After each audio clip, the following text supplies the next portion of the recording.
ఈ మాటలు వింటున్న నువ్వు దేవుని బిడ్డ, నీకు చెప్తున్నా, నీతోనే మాట్లాడుతున్నాడు దేవుడు. నిన్ను కోల్పోయిన వాళ్ళు దరిద్రులు, నీలాంటి మంచి వ్యక్తి ఆదరణ కోల్పోయిన వాళ్ళు దరిద్రులు, శాపగ్రస్తులు. వాళ్ళు ఏడవాలి కానీ నువ్వు ఏడవకూడదు. సస్తేగిస్తే వాళ్ళ కర్మకు వాళ్ళు చావాలి కానీ నువ్వు చావకూడదు. ఇంకా చెప్పాలంటే వాళ్ళ బ్రతుకులు కూడా మార్పు చెంది వాళ్ళు తమ బ్రతుకును దిద్దుకున్నట్లు ఒక అవకాశం ఇవ్వమని వాళ్ళ కోసం నువ్వు ప్రార్థన చేయాలి. లేకపోతే వాళ్ళు శపించబడి శాపానికి అప్పగించబడి దారుణమైన పరిస్థితులకు వెళ్ళిపోతారు. నీ కళ్ళారా నువ్వు చూస్తుండగానే వాళ్ళ బతుకులు చిన్న భిన్నం అవుతాయి. అది నువ్వు కళ్ళారా చూస్తావు. ఎందుకంటే పాపం ఎప్పుడు కూడా మంచి రిజల్ట్ ఇవ్వదు.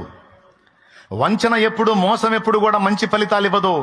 పాపము ఎప్పుడు ఇచ్చినా దుష్ఫలితాలను ఇచ్చిద్ది. ఏ ఒక్క పాపం కూడా ఒక్క మంచి ఫలితాన్ని ఇచ్చినట్టు చరిత్రలో లేదు, ఉండదు, ఉండబోదు.